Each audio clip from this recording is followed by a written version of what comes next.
ekolo moko Congo eko kabwanate malgré ba Congomani mesusu balingi ko luka ko balkaniser mboka na biso mais biso sur ce plateau tolobi mboka eko kabwanate Congo ezali moko tokotika la pe bomoko biso banso Congomani mbote na yo pe boy malamu na libre débat bozali belé bokolanda biso ce matin en direct na banda kuna bino bozali sur TNT bozali sur Bluesat bozali sur YouTube Samuel 13 télévision bokolanda libre débat émission na bino maintenant na bino parce que beaucoup continuer cause de la bongo fidèle attaché branché scotché na chaîne ya excellence pe ya professionnalisme tokutani na ba Congomani lelo lisusu poto beta ba solo na mai matali bongo ba sujet d'actualité nazali na sengo ya koyambela bino mwana mboka Merley Vuvu wazali bongo coordonnateur ya mouvement des révolutionnaires congolais elongo na mwana mboka Gaston Piana wazali bongo moko ya bakambi pe balobi fa azali justement moko ya ba cadre au sein de l'union sacrée azali bongo personnalité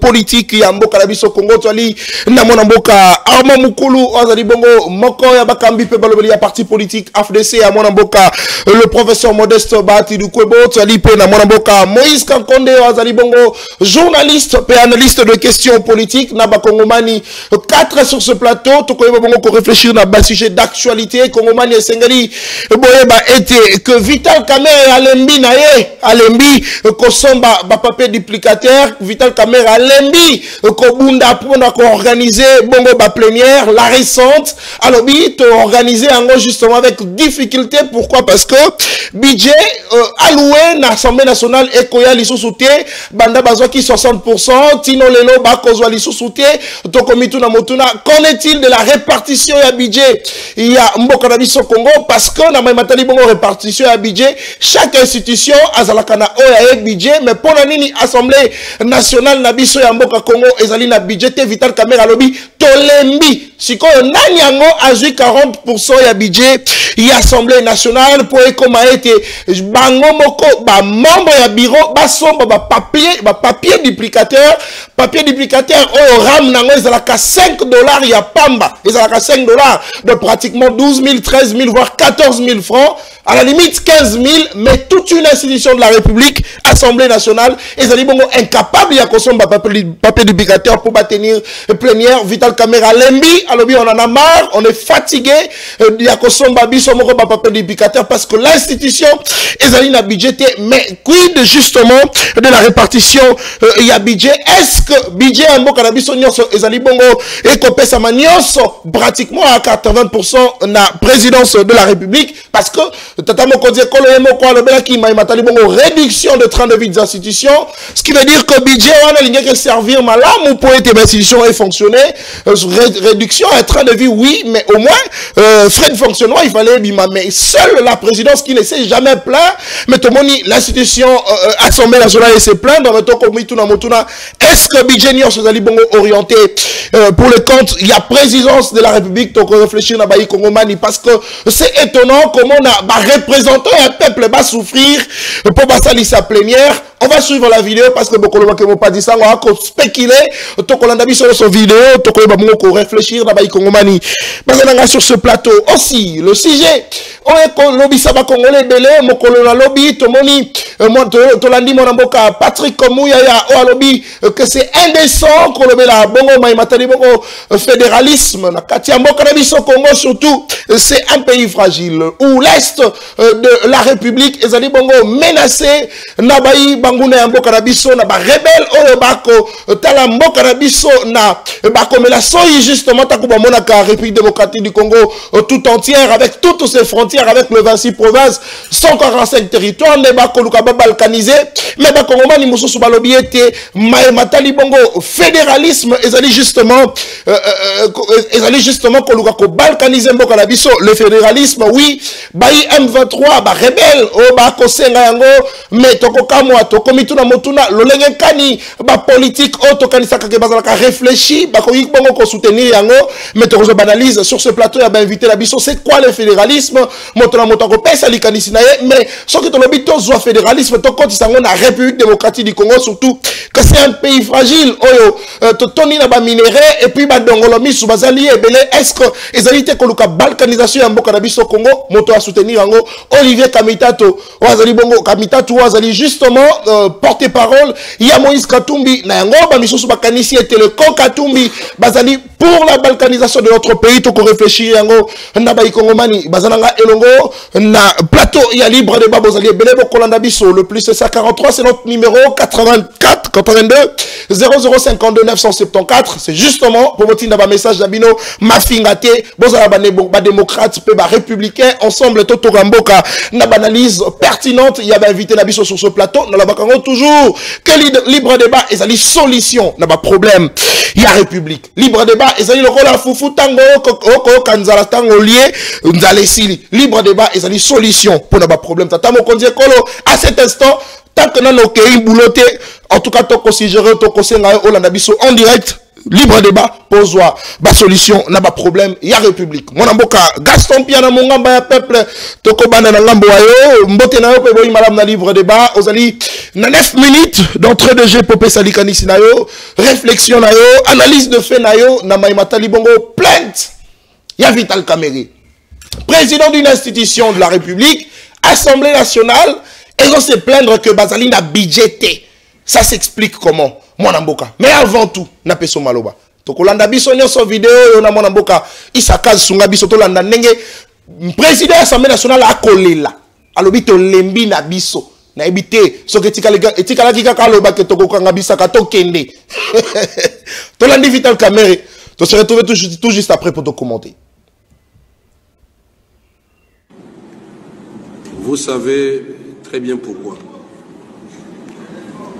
Les raisons sont claires, nous sommes fatigués de continuer à nous débrouiller avec le peu de moyens qui nous reviennent à nous comme individus pour acheter les papiers pour l'Assemblée nationale. Voilà, nous sommes fatigués. Et donc, ça risque d'être une habitude alors que chaque institution doit avoir des frais de fonctionnement. L'Assemblée nationale ne doit pas être considérée comme une petite institution. Il faut qu'on fonctionne dans de bonnes conditions.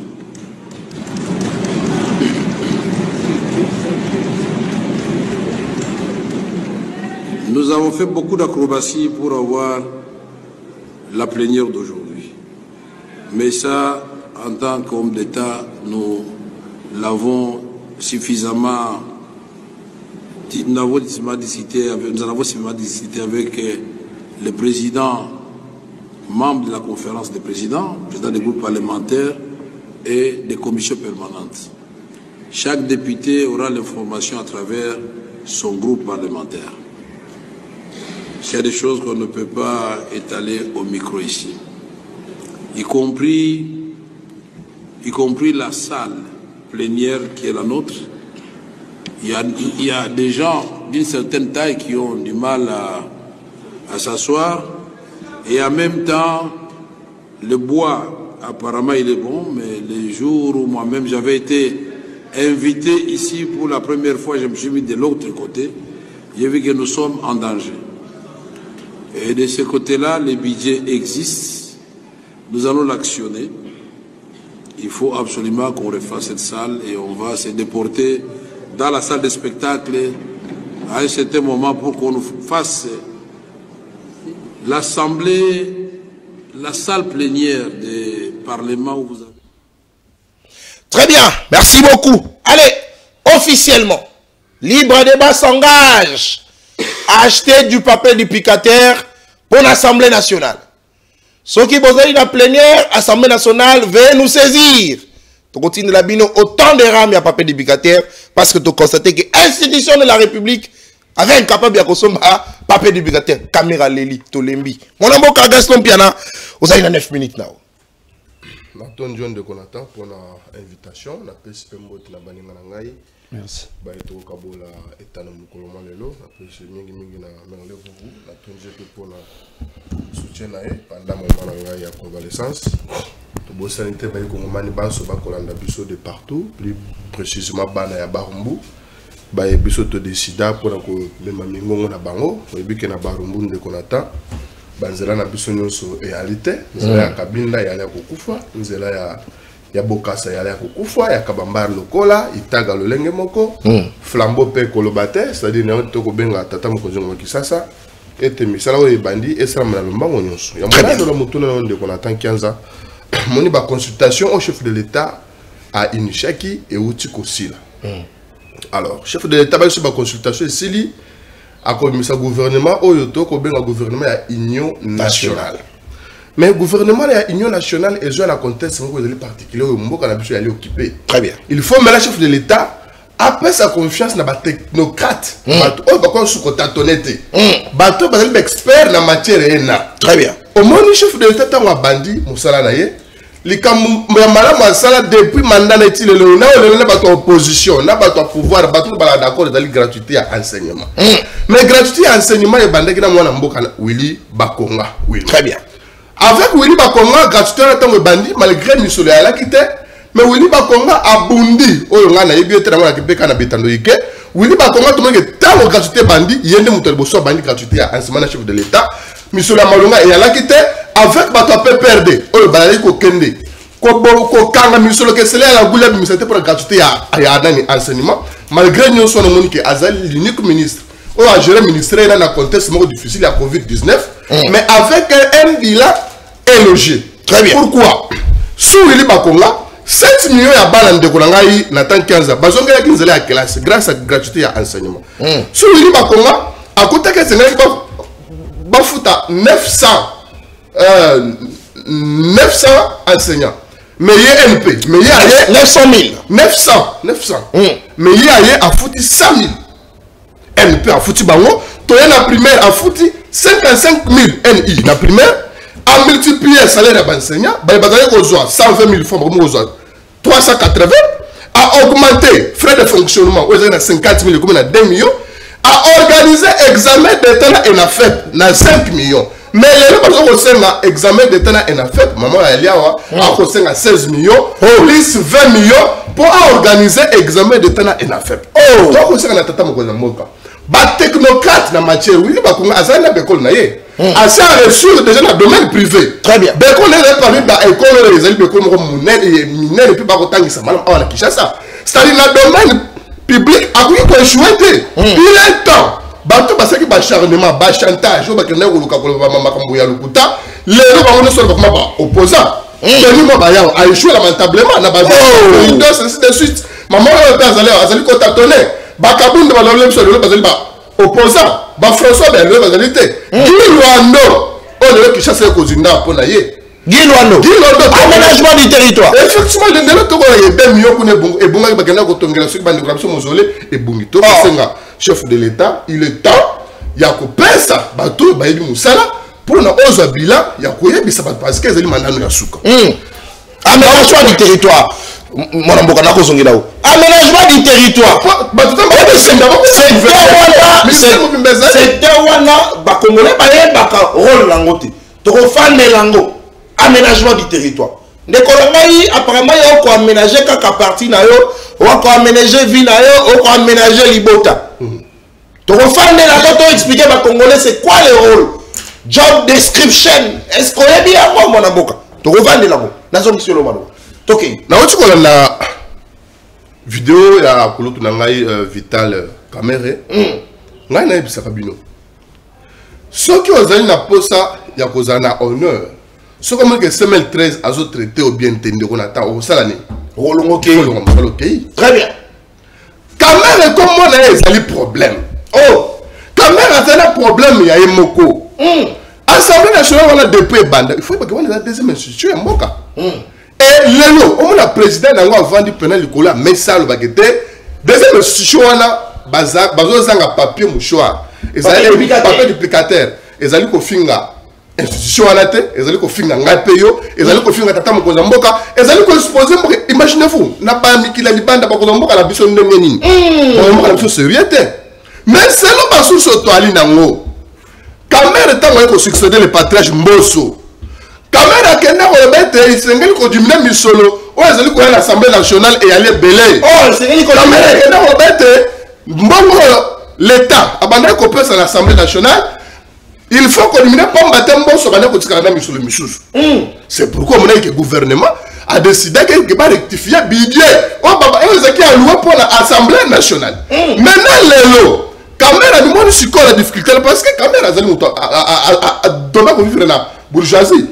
Il faut pas que na kati ya bureau caméra zali ya mokote il faut pas que misolo est dans la Sénat misolo est dans l'Assemblée nationale différence malunga et à la raté très bien boni Assemblée nationale ne connaît pas ça le compte place bazara bakulu na se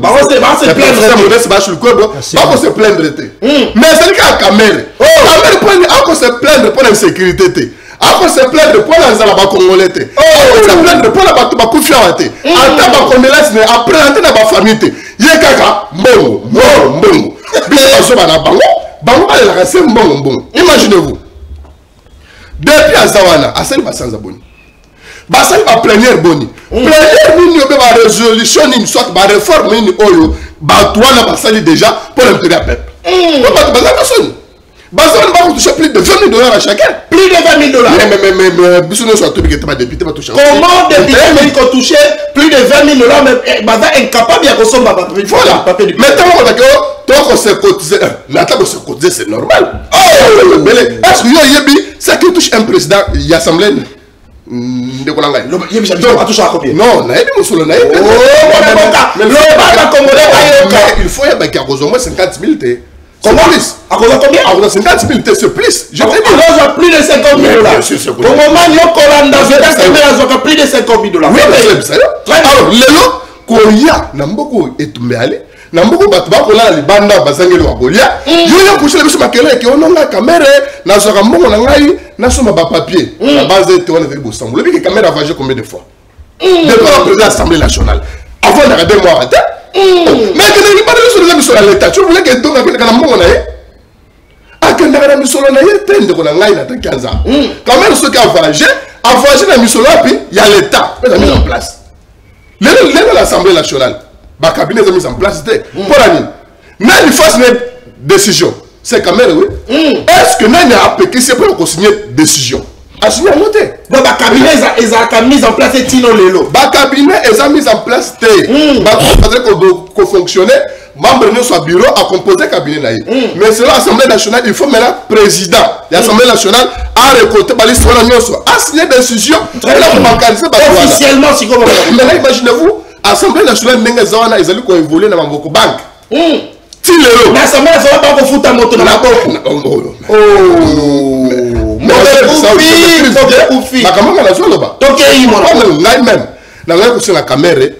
il faut il faut démissionner.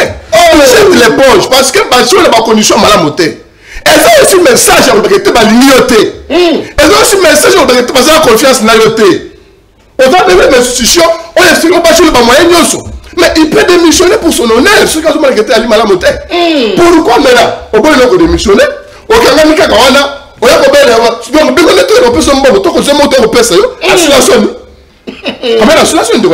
donc d'ailleurs on Gilles implication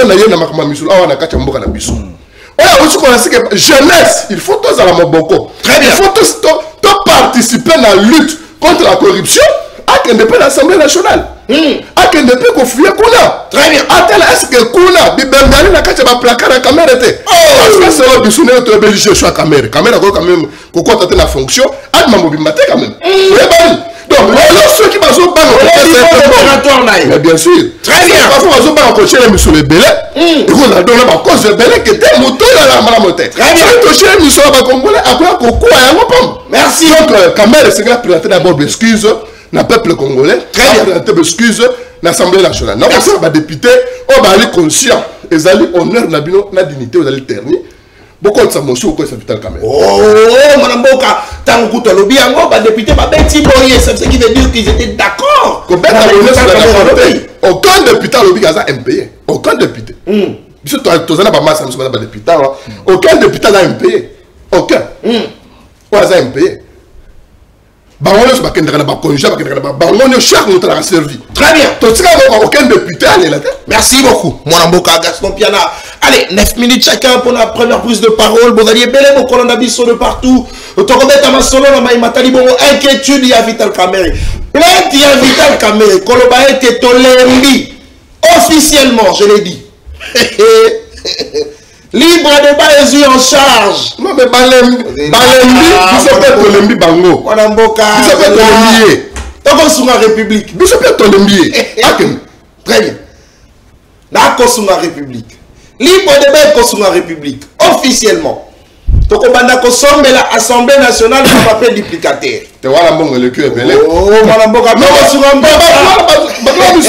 kosunga mboka merci beaucoup allez mwana mboka Moïse Kanko de même temps d'antenne Vital Caméra ko se plaindre que budget ya assemblée nationale ils ali bongo moké makasi en tout cas bakokoka kosala mosala lolenge singalité likanisi na yo 9 minutes est-ce que on peut dire que la présidence n'est ali budgétivore n'est colia budget même l'Assemblée nationale il y a un Vital Caméra qu'on se plaindre mais c'est pour la première fois tout mon institution a bon se plaindre dans maïmata du bon budget.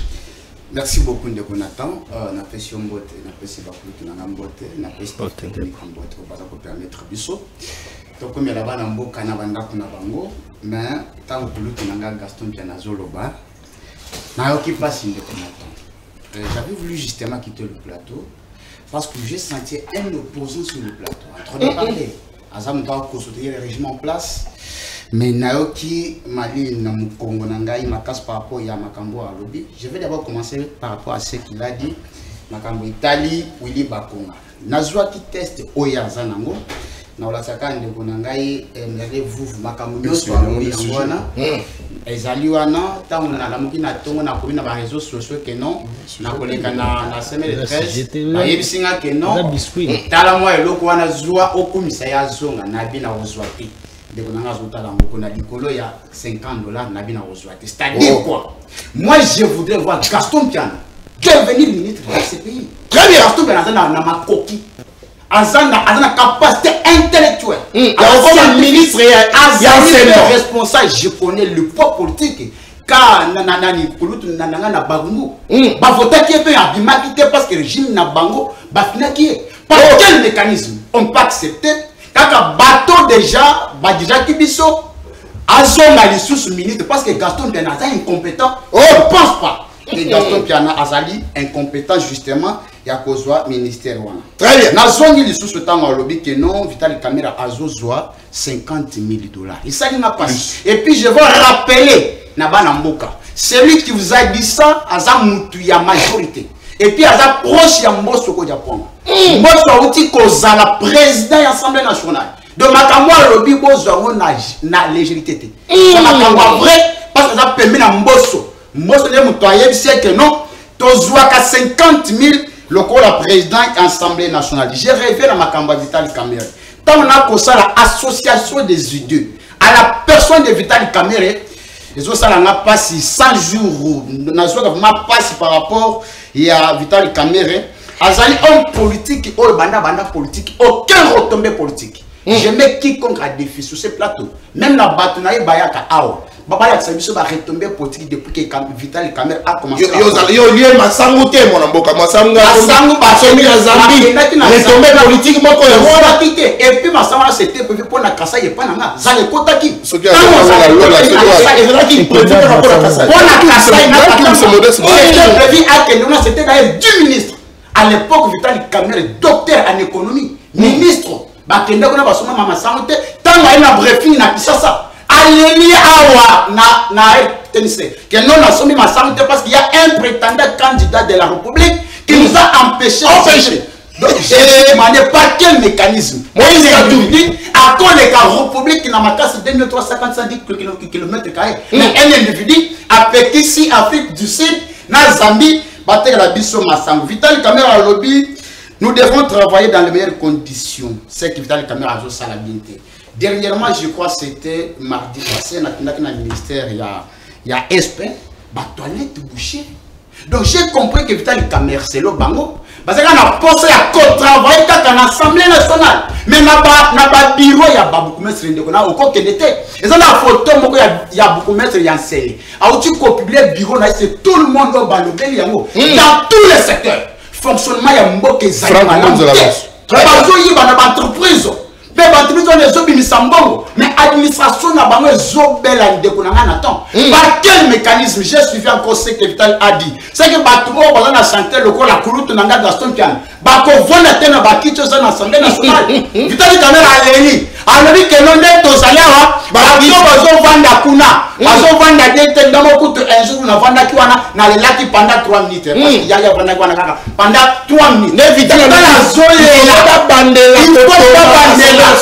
Abina wana ki ba député boya kimike, mais tant boye awa dans une année pour communale. Moyen bon vanda les choses bien, il faut qu'on change. Et pour nous ce que Vital Kamerhe. Na Katsambo quand on a 3 critères de personnes qui doivent être bien rémunérées.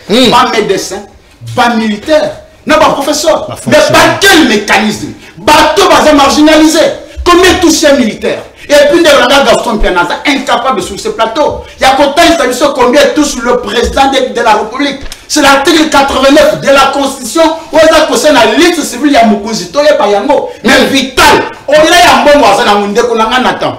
Vital est capable. Il y a consommé l'Afrique mobile, papier chaque jour. Oh, tous les 54 pays. Vital a ma coquille, papier chaque jour pendant 10 ans. Pendant 10 ans, on a 54 pays. L'Assemblée nationale, il y a surtout. Vital a ma coquille, il y a consommé mon papier. Et puis, mais alors, c'est plaindre papier, il y a plénière comme Moko. Et puis, à ça, il y a combien de temps? C'est aussi une question de la compétence politique. Il faudrait qu'il y ait comprendre que c'est pas qui n'a déjà. Non, Vital à Sala qui bien sûr, à Sali Mabé, dans l'Assemblée nationale. Avant de tenir les image, il faudrait qu'il y ait gardé à retombée parlementaire ou déjà Congolais. N'a mis tout, non Vital, c'est un homme avéré par rapport à la gestion de l'Assemblée nationale. Alors, la gestion est capable sur votre plateau. Il y a combien de Vital caméra Zali, Moutou Abenda Bisso, Mbon Abisso, il y a Aram. Parce que Mbon Wana est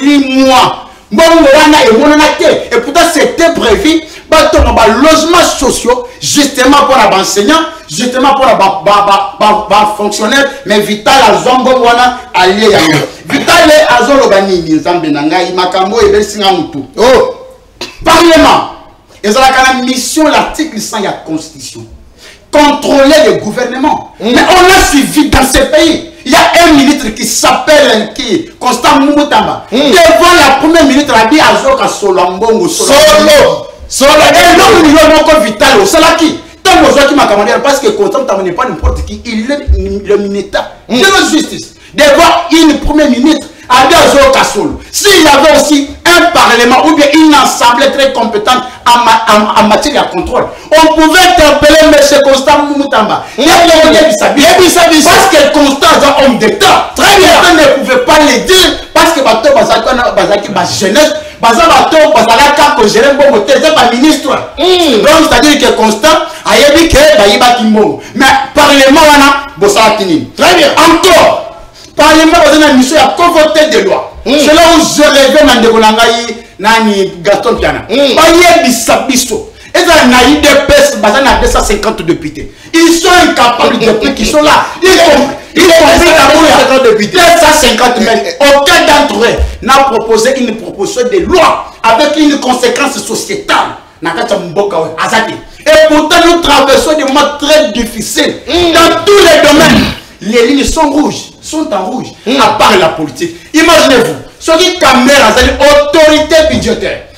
Parmi les bateaux, donc c'est la plus haute juridiction en matière de contrôle. Ce qui a zolé là, il y a un mouton à Kabola. Vital a le col, la maman a Kolamba. La vote à Bola Biloko, a incapable justement de pouvoir. À Kabola Biloko, on a bien. C'est pour dire que Vital Kamerhe, je vais aussi contribuer par rapport. Il y a point de vue en Gaston Piana, il faudra qu'il attende. Assis à ça qui déjà canaillé. Il faut tous au Parlement parce qu'on a souffrance, il y a peuple. On va comprendre que qu'on a un retour. Na masisi bon soldat oyo. On a zoli à quoi. Mais bon tindi kaya kende kobunda.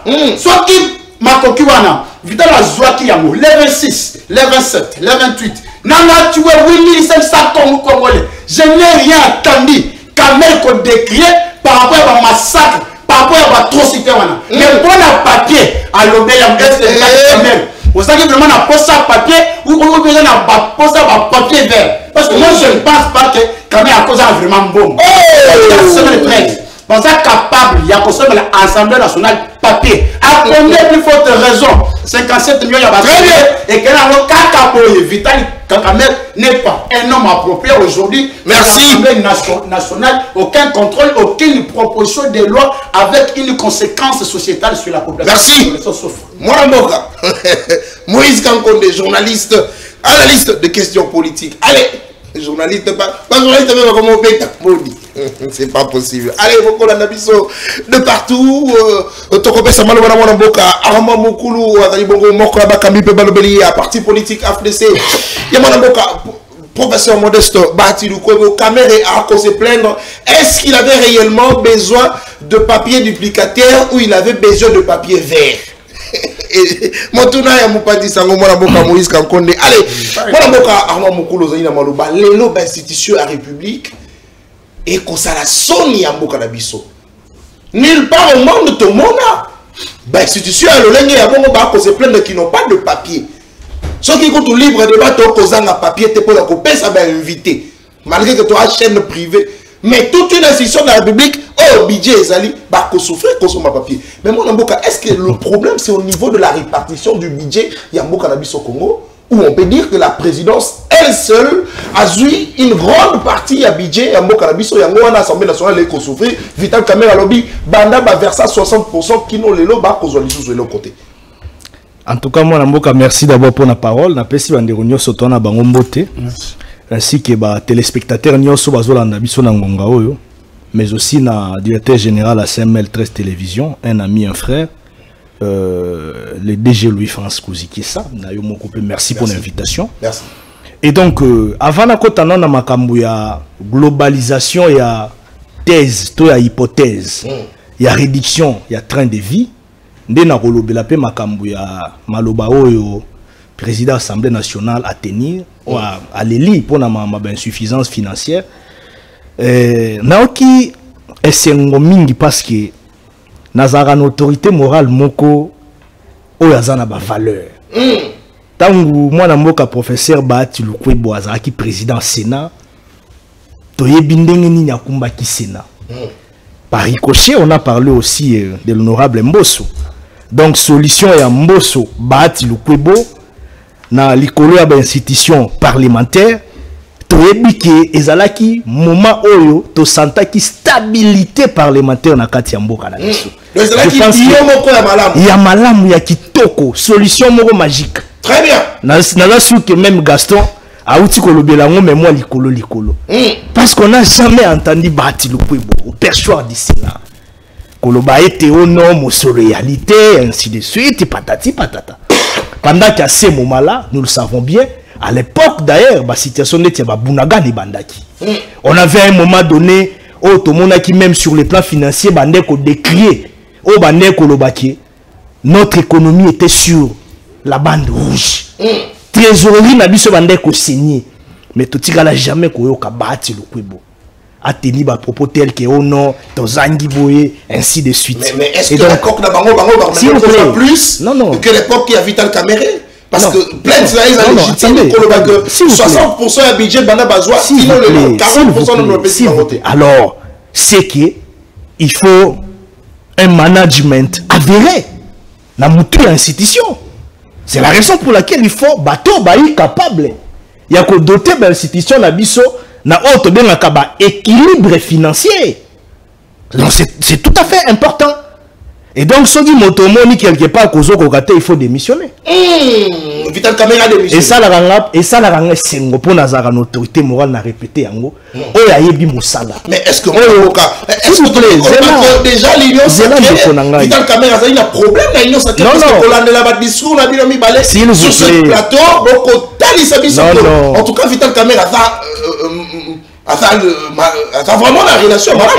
Je ne suis pas en train d'indexer, je ne suis pas en train d'indexer directement le président de l'Assemblée nationale. Il y a bien argumentaire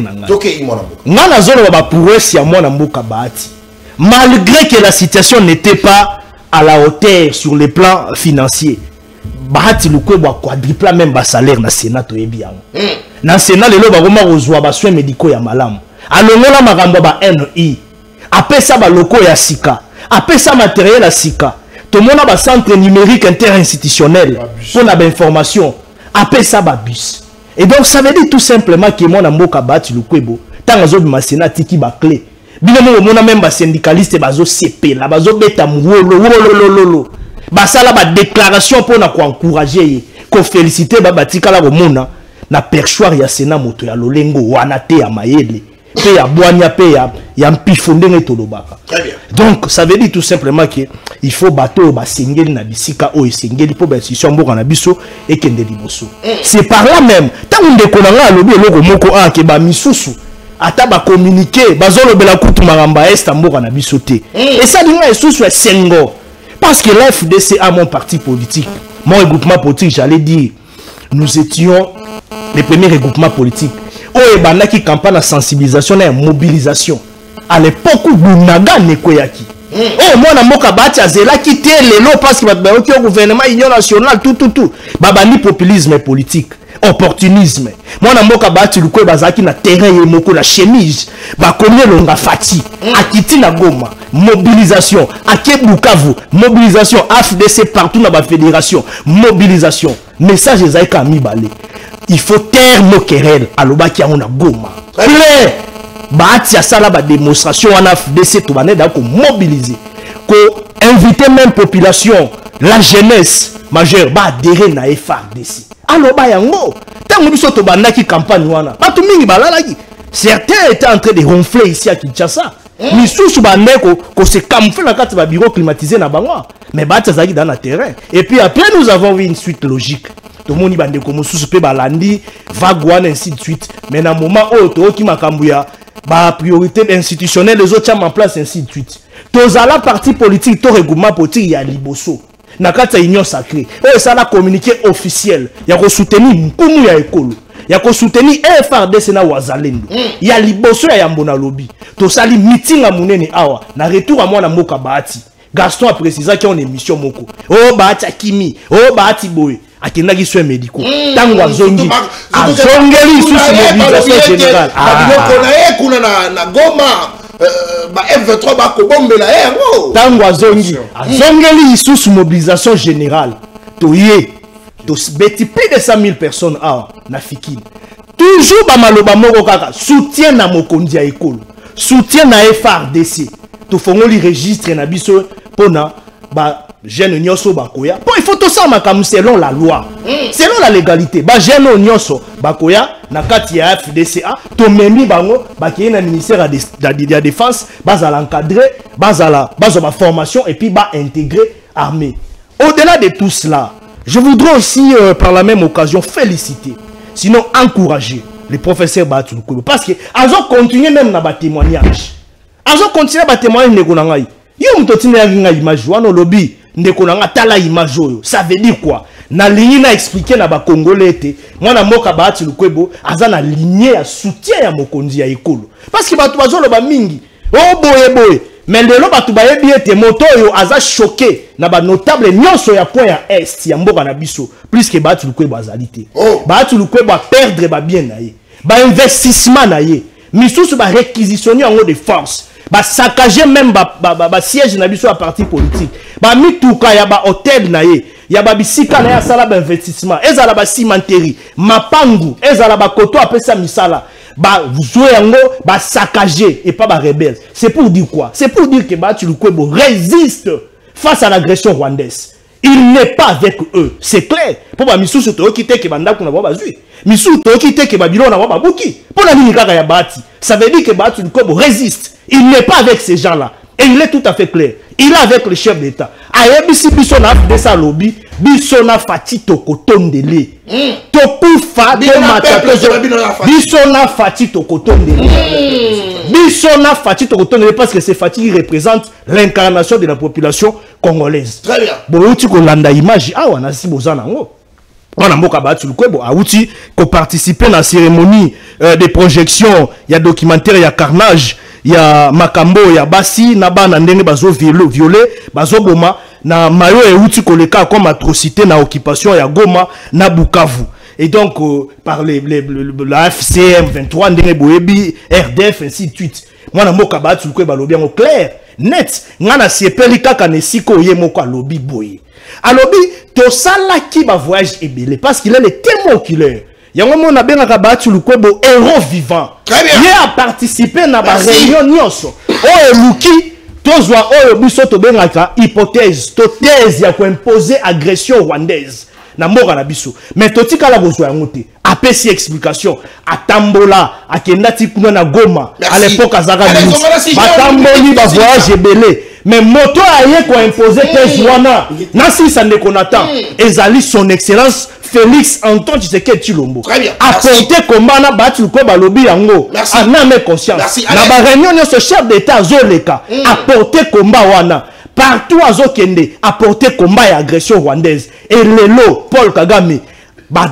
tolongoli Kagoul à l'époque tes journées bande kokota te na moto ya ba grande puissance mais c'est grâce à son excellence Bahati Lukwebo batalisi yango na conférence alobi yango ke il faut to soutenir mokonza mboka combat on ezaka ya fatité za ya biso nyonso ba congolais c'est par là je félicite le président Bahati Lukwebo il continue à prouver à la place publique na miso ya bato ya kobata mate kazali na mokonza mboka Félix Tshisekedi félicitations papa Bahati s'il vous plaît allez s'il vous plaît Bahati c'est pas le plateau de Bahati s'il vous plaît cette émission s'est transformée en Bahati non mais toza na bendele ko yate s'il vous plaît s'il vous plaît s'il vous plaît ce qu'on permet de rendre ce qu'on a au côté de la malédiction allez s'il vous plaît s'il vous plaît s'il vous plaît s'il vous plaît bon voilà la deuxième parole minute na regérer merci beaucoup vous très serein très calme tokota la biso no solo lenge mwana mboka Vital Kamerhe a collé la mosolo qui vont dessiner justement pour le fonctionnement il y a l'Assemblée nationale et Koko Maté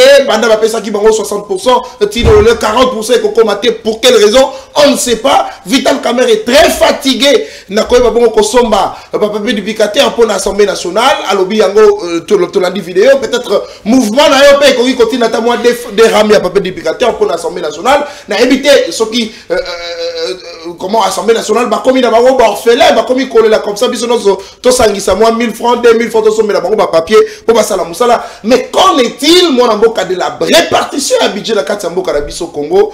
Est-ce que budget vanté il y a 18 milliards ezali ya solo to ezali réellement à Lukuta mon amboka mais vous ozali na maloba. Merci ndeko Nathan mbote na bandeko to kablon plateau mbote ndeko na kokende malembe na yoki eloba miawa ya liboso na Nesa Gaston mambo gratuité. Moi, je suis un technicien de l'enseignement. Sur le bibiso to CP là qui n'a pas il faut me retirer de cette liste. Moi, je ne suis pas. Je ne suis pas ces Congolais. Je ne suis pas ces Congolais. Au Yazalaka, anima vivre une imbécilisation nationale. C'est constitutionnel. Attends, c'est constitutionnel. Tout ce qui est constitutionnel. Pour nous retenir en place, ça demande un mécanisme. Très bien. On n'envoie pas les enfants à l'école pour remplir des salles de classe, mais les enfants sont des produits que nous allons mettre sur le marché demain. Alors, vous parlez de la gratuité, il y a eu 9 millions d'enfants dans le lobby pour 7 millions pour combien d'écoles construites? Pour combien d'écoles pouvoir recevoir les 7 millions? Très bien. La gratuité devait nous donner 1 500 000 enseignants. Jusqu'aujourd'hui, toi-même, pas dans 700 000. La gratuité, dans 5 ans, devait nous amener 15 millions d'enfants. Il y a 6 dans la classe. Chiffre ça combien? Arrêtons, mon cher ami. Mon cher ami, arrêtons. Je ne vais pas entrer dans la campagne à Willy Bakonga. Je ne suis pas un évangéliste, c'est surtout d'une religion morte. Oh! Je ne le suis pas. Religion morte à Monde il faut tout un évangéliste. Yami Balé, na pesi mbote na président Lebat, moi l'amboka Alain Bolonjoa. Na pesi mbote na Ados Ndombas président alternatif 2028. Na pesi mbote na Mike Mukeba o lelo ba kongo mba robenga l'image de la République. Nous allons populariser cette fois-ci le débat sur la gestion ya ZAN. Et je vous annonce que la semaine prochaine, nous allons mettre des gens dans Carrefour pour récolter des signatures. L'Assemblée provinciale doit nous organiser un débat public sur la gestion marché ZAN. Je ne veux pas entrer dans les... Non seulement ZAN, mais la gestion générale de la ville la première législative sous Tshisekedi. Et ce n'est pas que Bumba quand ça peut épargner parce que nous allons remettre sur place le contrôle citoyen. Et j'ai dit à Bumba surtout de compter avec le mouvement des révolutionnaires congolais. Nous allons veiller sur les finances publiques. Très bien. Et Naoki Bumba lobby que Azo Bunda, Azo gérer la finance à ville pour construire des routes. Mais c'est Bumba, il y a des éléments dans la construire des routes. Un, 80% sont financés par le gouvernement central. Les réunions tenues avec le ministre actuel des Finances, Doudou Famba avait posé question sur la qualité des routes. Parce que la majorité des routes, et Salamara sous Kabila et Salamagi sous le premier mandat. Il faudrait bâtir sa qualité. Il faut société dans la capacité de ton route où il peut s'habiller sur 20, 40 ans à vie. Très bien. Et par là, je félicite le ministre des Finances pour avoir décaissé et veillé à la qualité. On attend maintenant pour vivre qualité, on livrer l'ouvrage. Mais ici, Bumba ne peut pas dire qu'il y a à souffrir quand ça va passer la misala. D'autres routes mais c'est l'Union européenne, contrat conclu depuis longtemps. Des partenaires, oui. Ok? Donc jusqu'à présent, Bumba est en train de mentir. Mbongo ya ville et ça les locaux. Toko veiller sur Yango. Monsieur Bumba, là nambe tout veiller Yango. Toko veiller sur Yango. Donc ici, il faut dire bravo à Doudou Famba. Parce que le pays est amputé de 2 provinces où il contribue à l'auteur. Il y a 25% de budget national, mais on n'a pas connu l'inflation. On n'a pas connu. Si les choses sont bien, il faut dire que c'est bon. À l'époque où le budget national est handicapé, parce que rien que le Sud et le Nord qui vous contribuent à l'auteur de 25%, mais les dollars, ils sont à 28%, donc il faut dire bravo. C'est stable. Ndegolanga Gaston Alobi, Mama Barumbu, merci. Il n'est pas tard pour bien faire les choses. Tout ça là, nos débats, parce qu'il y a un principal. Voilà aujourd'hui, on a le même problème. Nous devons quitter le fanatisme. Si c'est blanc, c'est blanc. Si c'est noir, c'est noir. J'ai dit bravo à Doudou Famba, je ne l'ai jamais vu, je n'ai jamais été IDPS, il est IDPS. C'est ça la société que nous voulons. C'est ça. Bon, le aménagement du territoire, mais vous devez lire l'article 204 de la Constitution. Chaque province a aussi le droit d'établir le plan d'aménagement provincial. Yaboumeza. Yaboumba, c'est où? Toutes ces routes au Bumba le Boré habité, ça répond à quel plan? Ni urbanistique, ni d'aménagement. C'est pourquoi nous construisons des routes des eaux mais des eaux Koufa. Qui chasse Kobonga? Ekokufa kanga yango banzela tu bazo sala ekokufa. Ndenge basaka sous Kabila Koufi, c'est ce que la première mandat Koufi, ndenge bazo sala pourquoi on n'a pas un plan urbanistique, on n'a pas un plan d'aménagement du territoire. On ne sait pas dans quel bazo sala banzela. Géologue ni ba quitter pour étudier ma belé, faut ba tongola na forme ni. Zéro. Je ferme cette parenthèse. N'est question non. Non, l'image de la gestion publique. C'est l'image de la République. Quand je dis nous sommes dirigés par des amateurs, de médiocres, mais en même temps des logorés. Ça, c'est la gestion publique. Et peut-être que les leçons que nous sommes très mal gérés. La res publica est dans la rue, et dans la fosse sceptique. Non, qui gaspille le bélo, mokabi caméra qui n'a pas funda.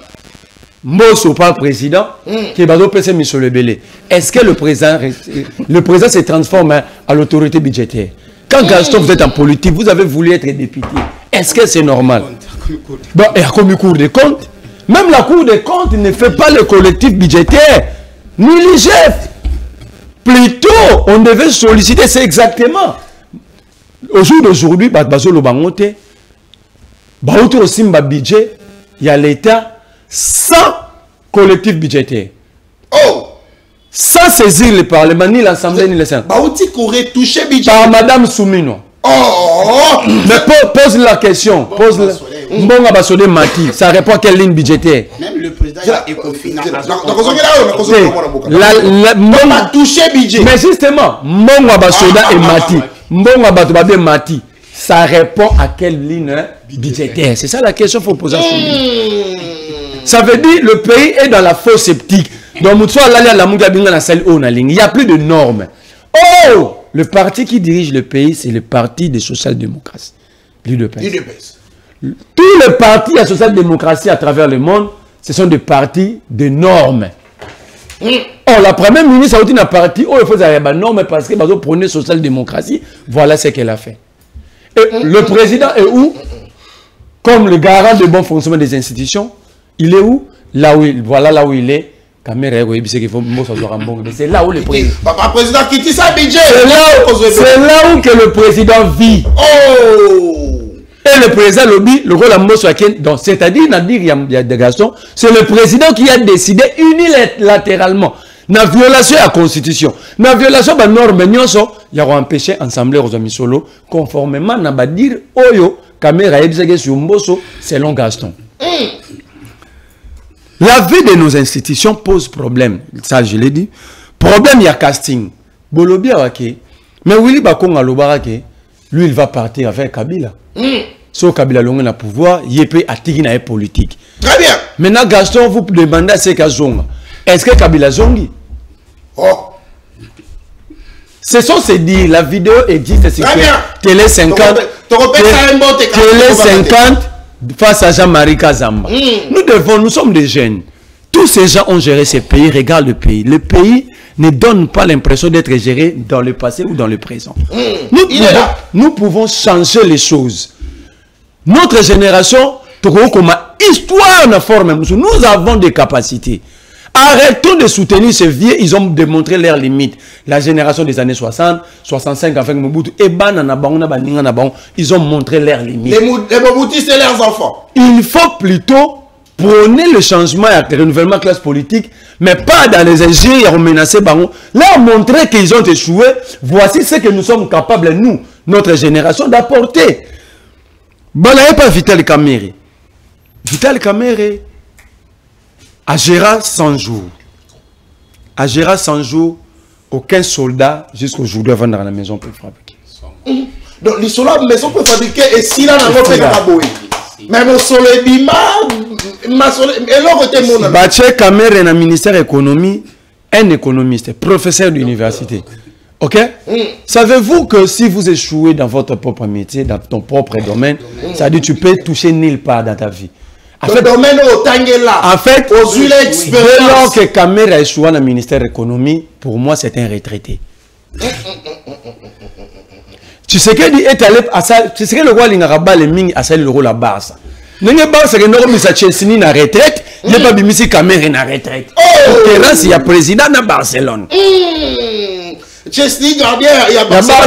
À la retraite à quel n'est? Tant texte gain dans un choc, bah que bimisi na retraite ba bondeli. Ah bah comme la cigarette. Kamerhe peut bimisi na retraite. Kamerhe yo Gaston Akosi. Les députés ne touchent pas 21 000 $ au jour d'aujourd'hui. Très bien. Les députés ont presque 40 000 $ sous Vital Kamerhe. Pardon? Il est là. Les députés ont combien? Presque 40 000 $ sous Vital Kamerhe. Sous Vital Kamerhe. Je dis bien. La cité.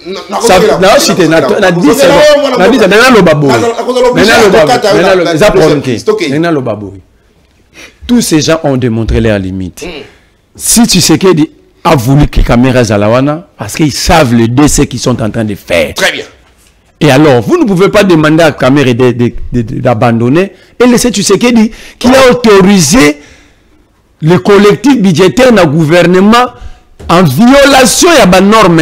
Très bien. Donc c'est l'union sacrée. Merci beaucoup. Allez, État fédéral. État fédéral, les Alinini. Les Alinini.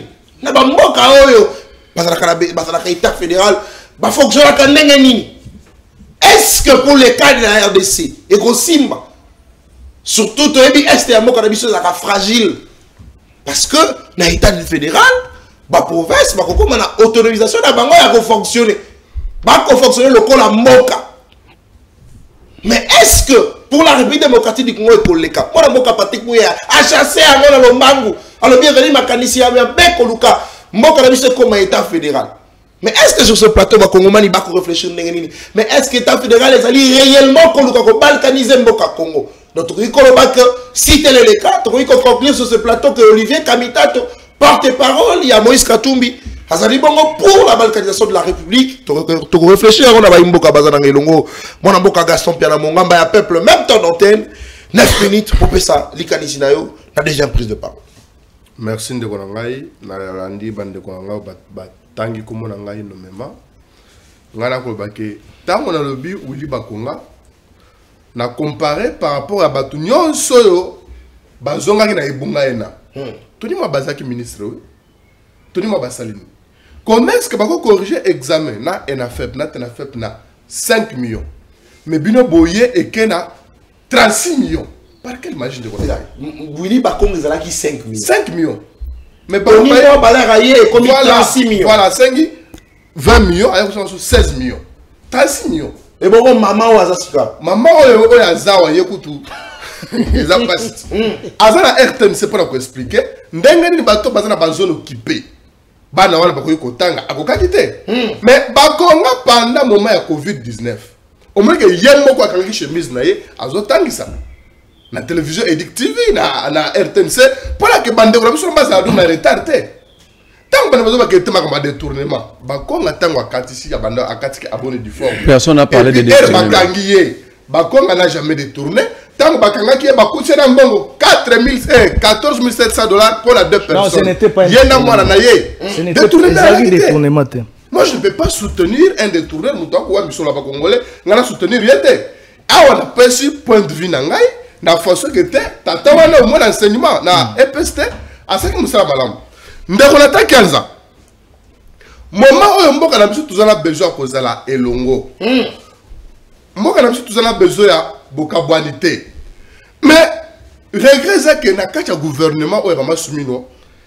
Ezala ba membre ya gouvernement muso bazali kuna bazali koluka kaka makelele ezala na mboka. Neti banani tanga tami bale to kenelo. Tata oyo lui watum kabamba. Ministre ya industrie. Accueilli na ANADEC, où les entreprises sous tutelle naïe, qu'on suspendre illégalement le directeur général, le professeur Godefroy Kizaba, a conseillé Makamouki a joué 800 000 $, ou RSP. Or, et Ali Lukuta. Objectif à t'attendre les Alaki, il y a qu'on soit battu na Kocha. Comme preuve, mon qui était à Zunies na Yemokwana, à TPCA. Lui, Atumka Bamba, on a une probité morale, ya malamoteur, qui est porteur d'une intégrité de façade. Azala qui DG d'une entreprise minière. Mais il a été limogé, chassé pour la malversation financière.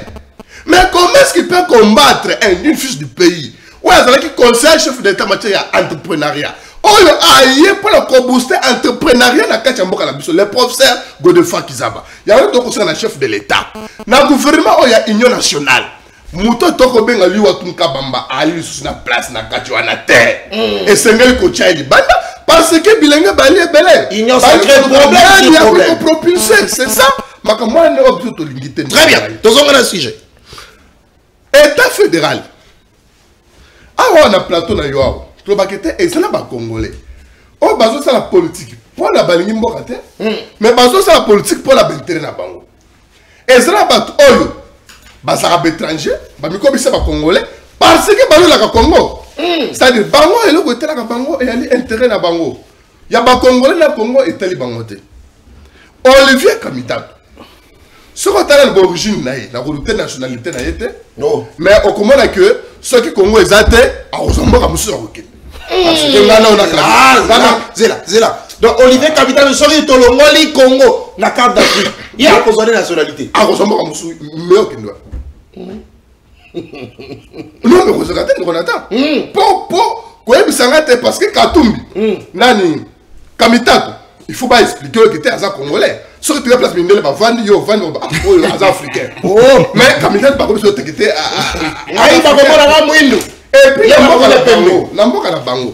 Ba pesa kombo kuto na kwangu. Tena kui. Ba pesa kombo Olivier Kamitato etu. Etu la kisi ya moke. Ba boya ko pesa kombo mobimba ya famille.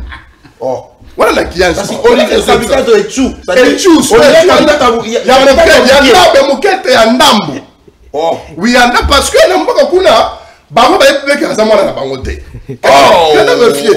Ezali komba tata na ye sikoyo ba leti yoza Gaston Piana tokiko cha Gaston Piana junior. Te toujours Gaston Piana ya ndambo. Junior te. Ya ndambo. Très bien. Il y a junior, c'est-à-dire net peut-être Ndoya Tata Nangaït. C'est-à-dire, mais il y a ce qu'on a li bongoté. Monsieur Oyo a prouvé incompétence na union sur bisika sur alekaki. Kabila pesa que ministère il y a plan. Oh. Là que na investigation na banque kuna na loange pombo kuna tongama po loange. O bike po la poesia. Et c'est ngala ki balongola donc Olivier Kamitatu. A détourné monsieur le kuna. Ya wana pe makambo ça que te Kabila bengana ye akoma men content. Excusez, à n'est pas Katumbi. Les loin de Kolanga de 15 ans. Kamita devra la partie politique. Ezab, Arkezab. Atekango, pas Katumbi. Atekango. Pour les Zalambon, parce que hier, à ce qui concerne l'argent, Azab prêt à causer la noce à poisonner mon solo. Oh! Aux hommes, l'élo a se transformé en porteur, il y a mallette. Avec ma mallette. Imaginez-vous, comme âge Newana, à non, Peter Chani, à l'ingénieur porte-parole, il y a un Katumbi. Il a instrumentalisé Batuna Katia ensemble. Le monsieur, le blanc là. Sunga Bisso, les blancs que vous voyez. A instrumentalisé Batuna Katia ensemble. Talent de Rozo, photo qui zaba ya zaba batu. Chelangai photo Olivier Kabita tout le monde en boka. C'est un rappel dans le la professeur s'il vous plaît. Tokai mon boka. Boso la minute nanga de Ronata donc toi va récupérer Olivier Kamitatu, un incompétent, un inconstant. On a mboka la bisoki, biso Congo exact, ya za la mboka la bango musa okende. Parce que même la mboka la bango j'arrive, papa combo Olivier Kamitatu ya ndambo. Il a même instrumentalisé Batuna Kacha ensemble. Va combattre Peter Chani. On a subi même la menace de mort de Peter Chani. Le DG oui, ma belle Peter Chani a sali. L'issue Peter Chani a sali parce que à son position il y a que combattre agression rwandaise. Il y a que personne qui a belle ennemi à Congo. C'est là. Quand vous avez l'issue Peter Chani a sali la Kacha ensemble. C'est là que mon amboka. D'accord, Kouloutou Dangaï, Peter Tiani. Donc, tu as commis le problème dans Bato Katumbi Ezali, Olivier Kamitatu. Ezali Olivier Kamitatu. Ezali Penan de Romusu Totanga Bakanga qui Salomon Pénarotanga, comme on a été. Mais dans la logique, Olivier Kamitatu, pour la question qui était Olivier Kamitatu, c'était malfaiteur. Oh! Maintenant, les lots. Allez là, la Moukabino. Il faut que l'État fédéral. L'État fédéral, parce que tous les gens français. Français. Il faut pas qu'on ait un comité de lobby et c'est un autre qui a moka. Oh! Mais c'est ça, oui? Évidemment. Oh, top papa moka. Top papa moka. Maintenant, pour la ligne, il y a un pour la Katumbi. Katumbi est le candidat président de la République. Na projet, na programme, na projet de société na yé. Pour nous les activités na kati. Parce que si vous avez besoin de pas moka là. Très bien. Mais pour la ligne, Babimisi a un sucre. Parce que, Kamita tout en Zoloba, tout le monde a Kamita tout est. Nous voyons directement l'autre blanc qui est derrière lui, c'est Katumbi. Oh! Association blanc. Lui n'est qu'un simple porte-parole. Association Maloba, il y a président. Pour la ligne, Babimisi a un sucre. Oui, effectivement. Awa Bukavu déjà. Ils ont occupé. Goma, ils ont occupé. Bako forcer sur le Tanga. Comme ça, va déclarer, net mitao. Ce qui te déclare fédéralisme, il faut déjà quitter Goma déjà. Il faut bobo salango, Bukavu bobo salango. Au moins, ils ont visé Katanga. Tout ça, c'est Katanga. Tout ça, c'est Katanga. Tout est nebouille. Nous sommes ezali idée à bondoki. Pour moi, quand vous allez à Mboka la bangote, na chef naïe. Mais puis sur le Mboka, on maquille la biso. Et d'accord, à part Mboka, tout ça, on va me soutenir. Donc, permettre ma cambouana. Mais nous avons commencé parce que à se dévoiler le loyer moko. Ailleurs, comme il fait du monde qui était, porteur, il y a balkanisation. Et cette balkanisation, et puis balkanisation n'est pas la bissoa, et qu'on les caté. Il faut expliquer le roi de la Congo. Parce que dans le fédéralisme, la fédération, donc,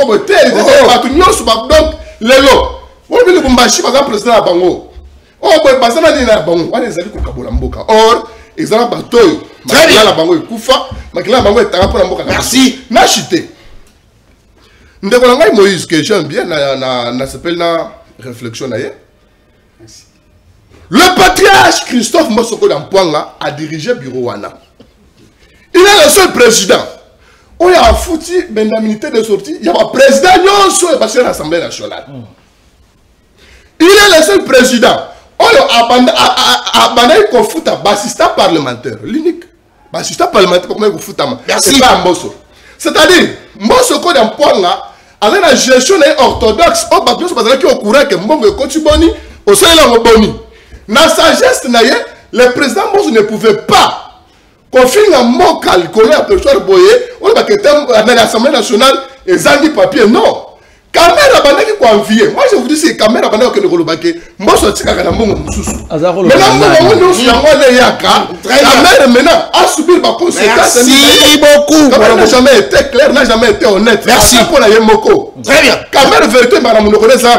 Bonjour les députés, bonjour. Mais nous c'est affaché combien de fois? Très bien. Ba délégation de merci. Ah vous continuez ordre de démission moi vous aussi cloud. Ba voyage la mbongo. Mais ça va mal maman Mboka Gaston Piana. Allez beaucoup on a biso de partout.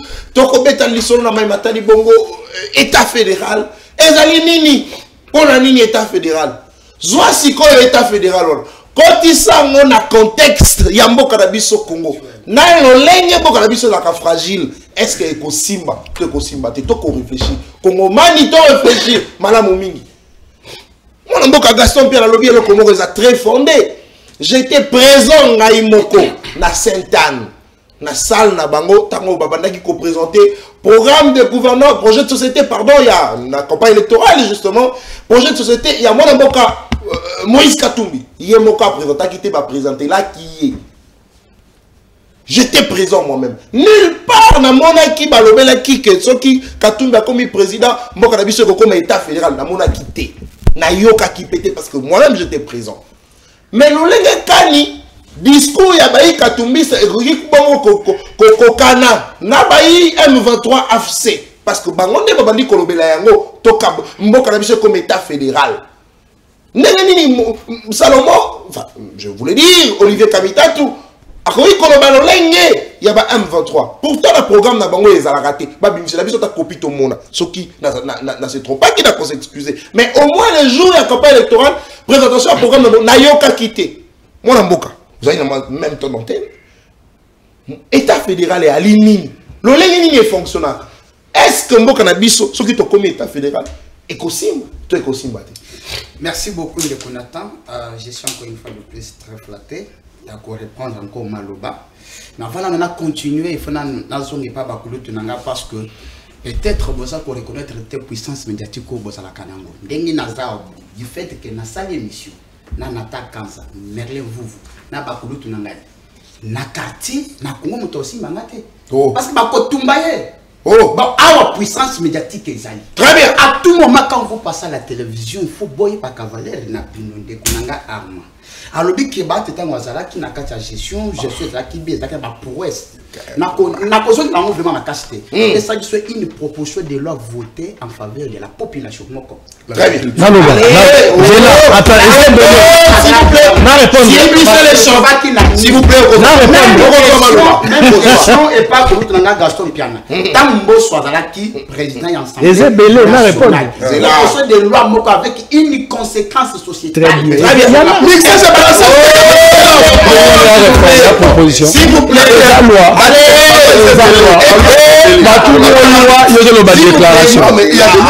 Mais moi je peux lui répondre. Non, s'il vous plaît. Non, après il y a une union de cause. Merci. Pour radiateur et réchauffer. Monsieur Bandi. Merci beaucoup.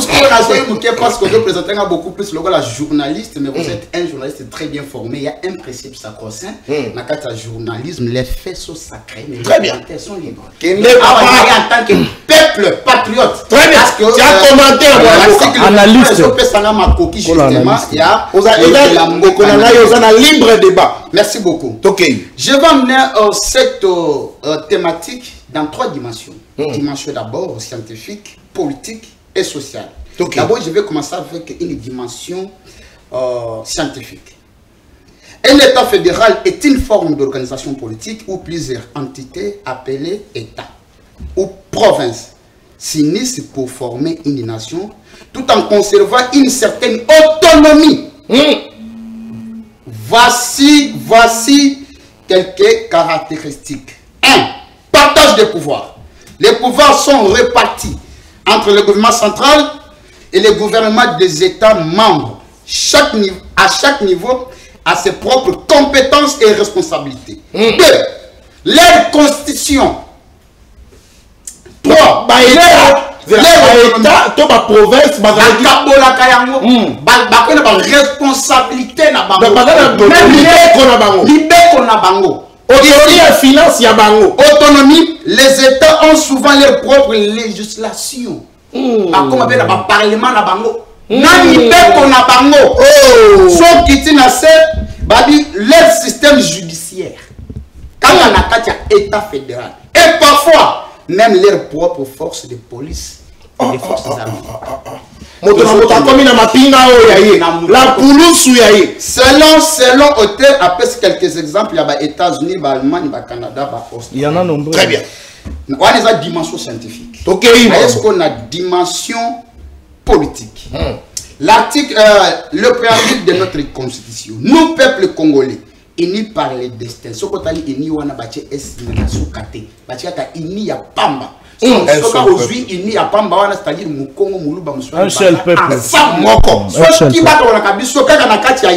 On pouvait mettre S pour mettre ça au pluriel. Vous avez un professeur en français? Non, s'il vous plaît. Par les destins. Wana Banamboka Baba continue les première page. La préambule. Très bien. Est-ce que sur le plan social, un homme d'État, mais rien vous aujourd'hui, as un homme politique, de Konanga Gaston Piana, de Konanga Armand, mais tant que un homme d'État, ceux qui va se respecter, qui vont combattre, Katia Caméra, un homme politique. C'est quoi un homme d'État? Un homme d'État, c'est celui qui travaille pour l'intérêt général. Un homme politique, c'est celui qui travaille pour son propre intérêt. Objectif, il y a l'État fédéral. Il y a trois questions à se poser. Un, pour quel intérêt aujourd'hui? Donc, vous avez un intérêt, justement. Il y a tout Kabolamboka. Ce qui veut dire que vous avez un système Yakala. Donc, vous avez l'espace Congo. Congo central, Kinshasa et Bandung. Vous avez un Kassai, Kassai Mobimba. Kata na Puna, Nord Kivu, na Grande Orientale, na Sud Kivu. Bakaboli, Bakongoli. C'est-à-dire que l'objectivité, c'est que Bakabola peuple. D'abord, nous savons tous l'intérêt mesquin et politique. Il y a Paul Kagame aujourd'hui, on sait que Kagame a combattre justement pour Akabola Mboka-Nabiso. Parce qu'au moins un homme d'État, hier rebelle, hier ministre, il y a plan, encore que le ministère, il y a plan, il y a matrice, il y a république. Parce que ce qu'on a dit, c'est qu'on a ministre. Hier rebelle, hier rebelle, Olivier Kamita. Oh, tout n'a motivation. Oh, et pour ça qu'il y a une rébellion. Et puis, au salaire qui a un pétan, au salaire qui a un et puis ça qui peuple ni tout soit qui une rébellion là où ministre à plan, au salaire qui président de l'Assemblée nationale. On sait comment Makabane et les Kanaki. Peuple va se retrouver à quitter. C'est pour dire que Batou All. Parce qu'on a pas ça justement, il a contribué par rapport à l'intérêt mesquin, il y a Paul Kagame où j'ai suivi cet an 2023. Azak Koloba que nous avons des terres à récupérer au Congo. Si même les discours prononcés par leurs propres prêtres, ma côté il y a une classe, dans l'église, nous avons des terres à récupérer au Congo. On a c'est centre. Et ça y a bango. Mais le mal en est que Balingi va profiter parce qu'il dépasse à la tête du pays. Ce qui dépasse à la tête Balingi va profiter parce qu'il s'est rendu compte que à la tête de la République, il y a un monsieur qui est incompétent et faible. Jamais Bakoki qu'on raisonne justement quand il a un État fédéral. Il dépasse qu'il y a le 18 février 1990 avec une politique anthropologique. Ce qui veut dire mettre l'homme au centre de son pouvoir. Aujourd'hui, ils ont même trahi les combats de Papa Etienne. Et puis tous les calculs politiciens. On a concrétisé, on a compris la République est dans la rue. La continuité de l'État est alité. Encore que l'État a deux grandes missions. Exister et dominer. Aujourd'hui, l'État n'existe pas. Dans tous les domaines. L'État n'existe pas. Ça n'existe pas. Comment tu vas dominer? Parce que tant que ça existait, il y a même que ça que on dominer dans bateau, dans une intention, il y a que dominer, puisque j'ai suivi moi na ya Museveni aza ko intimider au public 2 km², à peu près de 108 millions d'habitants. Le monsieur dit qu'il faut qu'un vice-gouverneur ou il faut qu'un gouverneur, il y a une tour. Alors qu'un gouverneur, c'est un président à miniature. La province, Azako représenté président. Lorsque celui nommé par ordonnance présidentielle. C'est-à-dire que le monsieur a manqué du respect à la République parce qu'il s'est rendu compte qu'aujourd'hui, le Congo est affaibli parce qu'on n'a pas une gestion. Très bien. Matonomingi, Monaboka. Moïse Kankone, journaliste, analyste de questions politiques. Mobeti Mbodi. Monaboka Moïse. Club est adopté. Équipe nationale est recrutée. Merci. Merci beaucoup. Oh, la mine a mal. Donc, hey, mon amboka, tu as chaleur dans la Gaston Piana, mon peuple. Mon amboka, avant Moukoulou, même temps dans tel, les émissions à Batité, on le verra qui déjà Bati, c'est déjà compte dans ma solo, dans ma matari bongo, fédéraliste. Est-ce que l'allié est important? Mboka la biso ko profiter na nini? Est-ce que tu dis que les Congolais va combien déjà dans ma canisia ko kabola mboka? Les amis le papa a Kofi, a tiré les bisons au pango. Moi, comme déjà qu'on a idée, tote kango, to kabola, to salabo, to salabo. Est-ce que tu dis que la République démocratique du Congo sera balkanisée un jour, surtout balkanisée? Il y a des Congolais, oh, bah, merci beaucoup. Bon, je ne reviens pas, nous avons entendu dans Malobalobi, mais la loi sur l'agriculture et sa proposition de loi. Écoutez, oui, ça a été voté, c'est même en il y a l'impact social, il y a l'impact social. Les lots bachats à terrain, bachats à étendu et qui t'a taxi même il y a des mais oui, engrais chimiques de matériel pour l'industrie agricole, les taxes et puis mon amboka, oui, on a la chance de la décasser sur ce plan. Mon amboka, Gaston Piananga. Oh, 3. Et pas la bisson, ma sangue à thé. Les taxes exonération. Oh, déco. Là, c'est maintenant, il faut que c'est comme un ministère sectoriel. Mais au niveau du Sénat, le président va être déjà fait son travail. Il y a des quotas en vigueur. Non, il n'a répondu pas le loi. Pas le bas qui n'a le loi ni. Votez les cas. Exécution, c'est autre chose en fait. Le Sénat, son rôle. Donc, c'est un peu ça.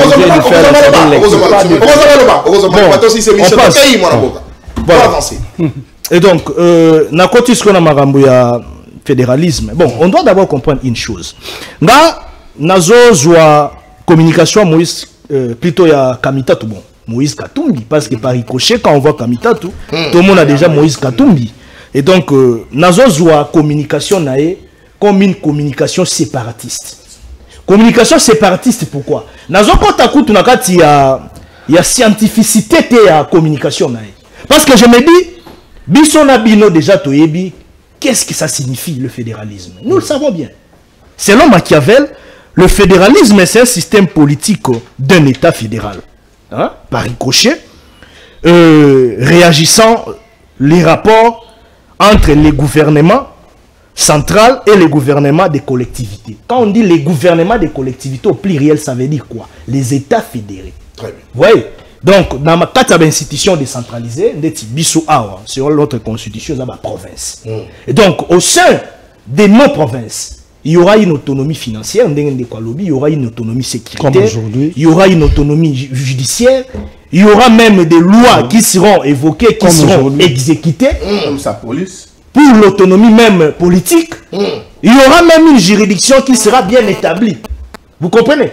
Et autonomie, on est aux doté dans la jurisprudence, on va dépendre du gouvernement central. Vous comprenez? Est-ce que c'est une priorité actuellement dans notre pays? Moi, je dirais non. Priorité dans le Nabiso Lelo, et Zali, tout travailler, et Zali, tout mettre en évidence, Maël Nabiso, pour moi, qu'il y ait des liboso. Priorité, c'est que kata partir en Mboka Nabiso. Et pour en faire quoi? Et qu'on permettre à ce que Mboka Nabiso se développer malembe. Attendez, non. Mboka se développer. Parce que l'autonomie à gestion, autonomie à finance, et qu'on permette à ce que non. Ça, c'est appuyer le plan de la balkanisation. S'il vous plaît. Les appels au bisonnion s'autolinga kayangote. D'une manière ou d'une autre, On peut évoquer des arguments ou on peut évoquer des schémas parallèles pour peut-être soutenir ma thèse moro boesson le pakal. Mais torozon rara biso nyon ceci kamoro tolobaki plan balkanisation na mboka na biso ko simbate. Ça sera du désordre mal organisé dans notre pays. Et vous faire avancer mboka na biso ti. D'abord de 1, toko créer l'issue ba sensation émotionnelle yamakasi. Toko créer esprit à séparatisme et sous yamakasi. Toko susciter l'issue ba guerre ethnico tribal yamakasi. Toko susciter ba guerre régionale. Non, Yoka, écoutez, non. Mais on ne peut pas se comparer avec des grandes civilisations. On ne peut pas se comparer avec des anciennes civilisations. Ils ont eu leur temps pour imposer ce qu'ils ont aujourd'hui comme politique. Pour imposer ce qu'ils ont aujourd'hui comme politique relationnelle sur le plan mondial, ainsi de suite. Dans autant de pays, les États-Unis, l'État fédéral, la Russie, le Canada, l'Allemagne, la Belgique, ainsi de suite.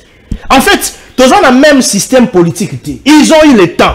Ils ont parcouru des guerres. Ils ont parcouru beaucoup de situations. Oh, et ça là qui à un moment donné, vandisi la politique publique yamboka na bango pour bakende liboso. Nous sommes un état tous un état sous-développé. Hein? Ça on doit le dire.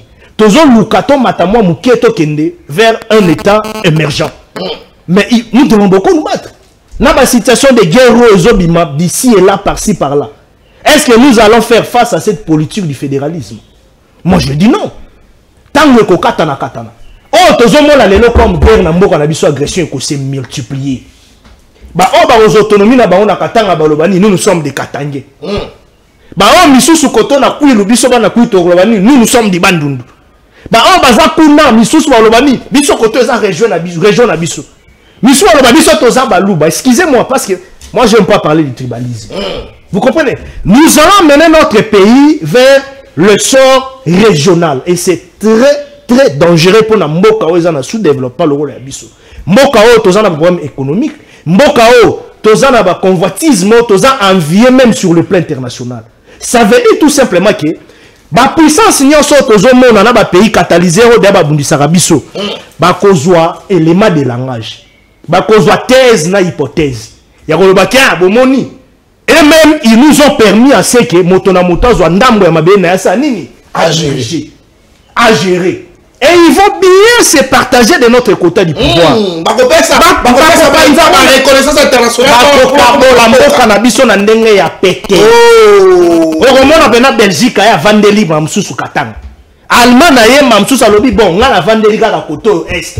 Au moment des États-Unis a bon, alobi na côté comme peut-être et si maïté na Mamsous na nord au sala côté Chine comme menacé à l'époque Joseph Kabila na pouvoir. Nga na Vandeli na par exemple côté na Vandeli Ituri. Misusu baye au moment na Mamsous état fédéral il y a Russie a abi nga bandundu. Et donc nous allons nous retrouver où et nous serons que le peuple. Et ça là dossier Moussounde Gonata, il faut pas tout ça la analyse tout total la ngona miso ya bondoki ou bien tout ça la analyse moko passionné tout longo la sentiment. Nous sommes congolais, nous sommes unis, tous ça peuple oyo depuis ancêtre na biso, depuis mboka na biso comme mboka na koleka na ba conférence de Berlin na koleka na nyonso to monde na mboka na biso ndenge comme o tozali lelo mboka na biso photo bunda e kabwana soko mokete. Kokabona mboka na biso tokozwa malédiction spirituelle. Oh, malédiction spirituelle. Ce pays va totalement disparaître. Nous aurons une malédiction spirituelle. Mais est-ce que écoutez, s'il vous plaît, est-ce qu'ils appellent malédiction spirituelle? Est-ce que tu as des maudits? Deux, nous allons encourager la domination naturelle et culturelle. Parce que la domination économique existe déjà. La domination sociale existe déjà. C'est de la domination naturelle et culturelle. Nous, comme on a dit,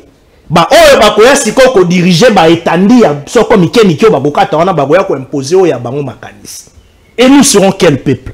Et nous allons nous retrouver où? Moi, je comprends pourquoi ensemble, Moïse Katumbi, Lelo, Bazana, thèse Ouana, il y a fédéralisme. Parce que Katumbi n'est pas un Congolais. Ah, non, j'affirme je regarde tout le monde, la population, j'affirme ce que je suis en train de dire. Katumbi n'est pas un Congolais. C'est clair. Est-ce que Katumbi est en Amamboka? Mais il a dirigé une province. Il a dirigé une province, mais il n'était pas congolais. Oh! Moi, quand on n'a pas ni Fatia Soungara Yazonga Namboko. Kabila Tindara exil. Il a dit que Badouana est mon amour. Badouana Yazonga Namboko a pas Kimi Sousa Kimi Soupona Niemo. Mouto a Tindara en exil. Joseph Kabila, ancien président de la République. Yéyo Lelo, Abalou qui a commis rebelle. Comme Mokondi a rebelle, Yémo a commis Kotali Sango Nabo et na visa. Yémo Kabila. A commis sous soutenir Bazobo Mabato. Azuna ancien président Senimanga a utilisé comme pâté à Kagame. Na Kabila na nanga ba pâté à Kagame. Basali coalition na Bakatumbi. Yango moni basa kuna libanda. Baoli ya kozonga te. Kabila Bazolu.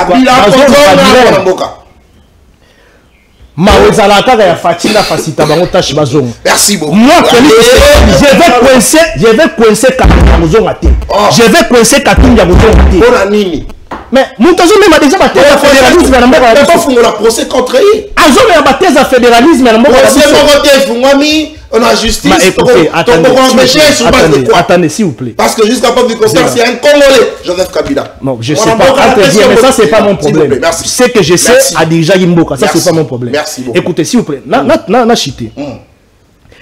J'invite la population congolaise à tellement la plan machiavélique au Yéhoutine ensemble. Il a fait dire Babandara la bon. Ouais, ça va ballon de c'est pas Babandi Batalinan. Ce qui va monter là,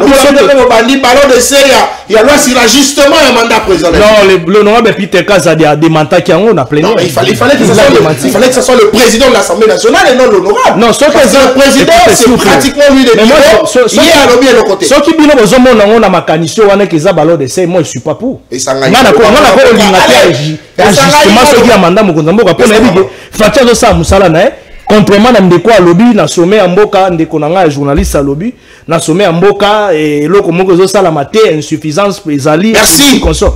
Aujourd'hui avec le président Tshisekedi, n'atangelo ka secteur moko, rien que sur le plan diplomatique. Aujourd'hui, écoutez s'il vous plaît, s'il vous plaît, s'il vous plaît. Aujourd'hui le président Tshisekedi a démontré à la face du monde entier ce que tous ses prédécesseurs n'ont pas pu faire. Mais l'autre, la puissance, sinon, c'est Kagame, Aza Moto, Aza Randi, à nul. Merci. Kagame n'a nudité. Merci. Kagame fonctionnait avec Kagoulé. C'est Kagoulé. Aujourd'hui, Paul Kagame a mon na bozoba na miso ya bakongolais ya monde entier que yembo mutala sima biloko. Yembo Kagame comme bozoba sima comme de la ce sont les enfants, le débat du président Tshisekedi. Tous les micros coupés. Merci. Sauf Yangaï na mon amboka merveille vous. Parce qu'il n'aime pas causer ces émissions. Mon amboka zaïna maloba. Merci. C'est là non, c'est là. Mon amboka ma mon kula lobi. Abi soki mboko eza divisé. Tokoza bilakeli mabe. Mais est-ce que mboko eza na bilakeli mabe te? Na yoki na ba réseaux sociaux congolais moko akoyemba abi mboka Congo soki ekebite to ko pesa ndoki kindoki. Donc c'est des émissions mon amour. Merci Ndonatan. Nayoki ba incantation elle Ndonangai Arma. Arma, je vais vous conseiller dans des questions sensibles de la République, il faut enlever les émotions. Aujourd'hui 11 minutes pour ne rien dire. La première prise de parole au Baloli plateau SML siège à FDC. Aussi sur le ballon siège à FDC, aucun n'a pas incantation. Vous avez un libanda micro, yomoro aurait ba expliquer et que je plaide et je plaide dans les lapos nayo parce que en fait j'étais pas compris mais non pas garçon a dit mouya ya lobaki mais mouya a dit aussi que attends autant qui peut-être autant à moni boyara na plateau bozolo marambu ozole baté likola ba incantation mouya ya auti ko nenga lobaki ni Rwanda des langues congolaises que vous n'avez jamais condamné vous aloba yango ke qui ni Rwanda est une langue congolaise. Nenge ba papa la bino ba foutela bino ba minerval ba tang samno ke kino Rwanda lo ba manambogo. Vous êtes des hypocrites, vous êtes des jeunes de mauvaise qualité. Vous n'avez jamais condamné. Ça dit ces gens n'ont plus de philosophie ni politique ni couleur. Si tu sais que dans le lobby cabinet étranger y est payé cabinet étranger oui. Tu sais que d'habitude on pèse à 6 millions d'emplois bah on peut payer oui. L'État crée à Gamisala oui. Donc bango bazabongo, ce sont des jeunes de mauvaise qualité. Donc mon amboka. Mouya ya lobby du soir que l'Ouganda ne nous attaque pas, il faut pas indexer l'Ouganda. Pourquoi vous n'avez pas condamné pendant que Barebe Bataka via Bunagana, qui est une cité frontalière avec l'Ouganda? Vous ne condamnez pas pendant Mouya et de bonne qualité alors, selon vous, Nabadi Rwanda. Il faut que ça monte contre Batoudou. Je vous conseille chaque jour, vous êtes des jeunes, nous sommes une génération. Ce qui est tient Maël et Nabiso, tu as la classe mona X carré ou tanga na X carré mouya tanga, ils a X carré moko. Donc on comme un peu plan là, mais yo moko mi comme ça esclave na yé. Formule la delta au mouya. Ils ont la même formule. Au monde baba formule la delta, ils a B carré moins 4 AC. C'est ce que nous avons tous appris les mots sur tout le monde. Mais bon ça ramène nous moko ma esclave na bango. Très bien. Vous savez, esclaves. Oui, vous êtes des esclaves. Ah, justement. Ah, attends, un esclave inconscient a un barateur des esclaves. Au monde de Israël, est-ce que Israël va un esclavagisme. S'il vous plaît. Israël va les hommes d'Égypte. Esclaves, l'Ouganda ne nous fait pas la guerre. Toi, tu es conscient que l'Ouganda. Poison rwandais.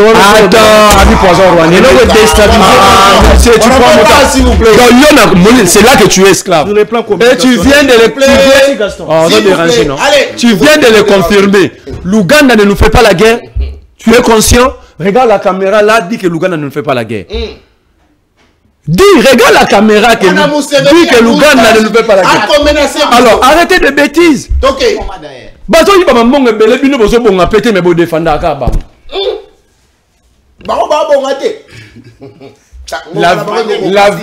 Voilà. Pour mener un combat, il faut te démarquer na bato zo combattre bango. Ça dit je peux pas soutenir Mbosso et combattre les régimes je soutiens Mbosso. Mon ba ça. So ba une émission ba mo ba yaka. DGTL afunda ki mutu be detwa banda baya bango na bango bafunda na rala yo kanga na sale loko allez s'il vous plaît bozo attendre ngani soit tolérance autant de fondérance autant de aujourd'hui le Congo c'est un pays sous-développé autant la radia ba indi sa développement humain ndongo yaki autant la ton le Congo c'est un pays pas pauvre mais sous-pauvre. Parce que dans des pays pauvres, un citoyen utilise $3 les jours. Tu vas faire moins de $1. Comment on va maman bon? Donc,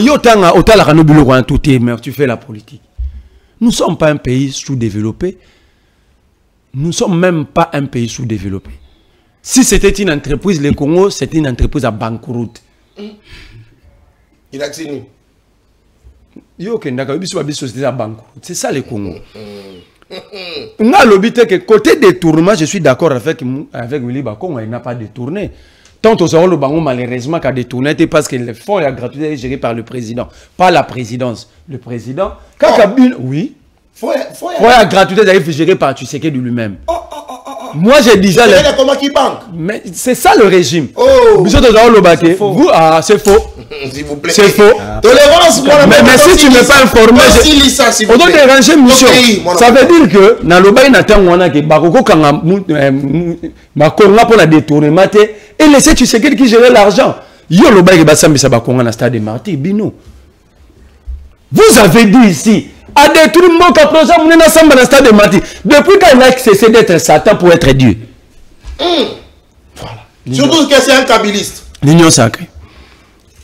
Donc, il y a un bâti, na bâti le coupe pour na bangre na loi même bangre chimique. Il y a un engrais chimique ça poisson dans autres monde. C'est là. Aïe la loi, il y a un lobby. Oh engrais chimique qui il y a un engrais chimique ça poisson. Non, attends monsieur. Il a dit ça. On ne pas parler de ça. On na rokata ya on a des éléments pouvant permettre l'industrialisation de notamment engrais chimique, notamment matériel, notamment tout le matériel, exonération dans l'eau, équita, taxe dans l'eau, équita, c'est pour faciliter les investisseurs dans le secteur agricole. S'il vous plaît, Ndeko. Dans le lobby, quand on a cité un mot, pourquoi on a cité un élément? Maintenant, on a atteint le sol, on a bâti, on a pharmacien, mais vous savez qui se combat le coutadol. Il y en a bâti. bahati. Zela na construction. Mwana mboka principe de la katanga muninga koloba ofandi kimia. Po yo po kozwa maloba. Mais tant qu'il y a autant de fois qu'on déranger, autant de fois qu'on soit. C'est ça le principe. À lobby, le tracteur est quitté. Après, ça pourrait être tracteur monte au vélo. Moi, j'aime sur tracteur qui. Au lobby, c'est la même sur tracteur qui. Non, à l'aise pourquoi. À lobby, il y a mis balai. S'il vous plaît. À lobby, il y a mis balai. Il y a eu. Ah, c'est là. Il y a eu. Ça, je ne peux pas permettre. Monique, elle a été posée. C'est ça la débat à l'ingénieur souci. À lobby, il y a eu exonération de tracteur. Pourquoi s'il y a eu exonération? Les tracteurs ne sont pas. Je n'ai pas parlé, c'est pas les tracteurs. Mais ne manque comme encore. Soit tranquille. Notamment les tracteurs. Les tracteurs, non? Très bien. Allez, Tokei, mon amour. Non, que mort. Tokei. Les gens qui sont sortis. Attends. S'il vous plaît. D'abord, je te dis ceci. Je vais te dire, hein. Au monde qui a battu un cas bâti. Tant que nos esclaves aux olingate. Batanka bati au démontrer pendant que yo sans bati ta vie est rien. Oh. Bon allez va le bâti. Batracter en mob exonéré. Sans le fleuve Nil qui défendait l'Égypte. Attends. Batracter en mob exonéré pesa biso. Allez, s'il vous plaît. S'il vous plaît. Pesa biso ata arrêté aux a exonéré batracter na Congo. Très bien. Arrêtez quand on va exonérer batracter. Donc bino république comme ça on dit banda kuna bino ba li gablo na bino li gablo ya babati yo teke la gérant donc on va exonération où est l'arrêté. Il y a ministre à occupé na commerce extérieur comme na commerce ça so lobina yelo na donc sois calme na kata batracter au engrais chimique mais bon mabiso c'est ça la poison aller consulter des chimistes. Ce qui te boit à relier. La question est. Non, attends, mais bon, déranger mission. Non, s'il vous plaît. S'il vous plaît. Je suis très désolé. Plus de minutes pour je suis très désolé. Et c'est s'il vous plaît. Il y a des chimistes. Oh là là. Usine la transformation chimique à Congo, ça en a Congo. Usine la transformation chimique à Congo. Tu vas utiliser un élément de l'expertise. Monsieur, arrête. Monsieur, j'ai la parole. Non. Quand on a répété les limité yo bengi kamita tout étranger, Kabila étranger dans la tomoki. Qui dans la tomoki. Mutuna mutifos attaque. Donc, on a droit de traiter Batunde Bolingi. Allez, il va répondre. Plus de minutes. Tu fais à 4 basu temps. Plus de minutes. Moko Zarabino. Moko Zaraba Tito Yayo. Que Bino Mogoyo Bengo étranger, Balo Balabinoté. Ben, Bati le pays tu as donné. Qu'est-ce que Bati a fait dans Mboko? Avec le ministre, il y a travail. Là-bas, réforme ça. Réforme à Liboso. Réforme à Liboso. Je ne permets pas. L'avènement. Là, déjà mis. Réforme à Liboso. Mais il doit